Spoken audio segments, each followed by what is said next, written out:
ډیر خلک د اختر د ورځې په سحر باندې مقبرو ته رواني د قبرونو زیارتونه کوي. زما عزتمندو دا کار نه چرته د نبی صلی الله علیه وسلم نه نقل دی، نه د صحابه کرامو نه او نه تابعین او تبع تابعین نه.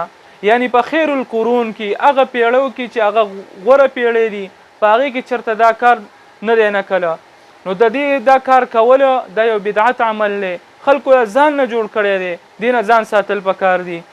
د قبرونو زیارت کول یو ښه عمل دی، خو لیکن کله چې یو سړی د قبرونو د زیارت دپاره یو خاص ورځ ټاکي، یو خاص ورځ مانځي لکه د اختر د ورځې په سحر باندې، نو زما عزتمندو دې نه بیا بدعت جوړیږي. یو عبادت یو کار چې نبی صلی الله علیه وسلم یا شریعت اسلامي هغه یو ورځې پورې یو ټیم پورې نه خاص کړي او ته راولګي دا یو ټیم پورې او یو ورځې پورې خاص کې، زما عزتمندو د دې نه بیا بدعت جوړیږي او دا د نبی صلی الله علیه وسلم طریقه نه وه.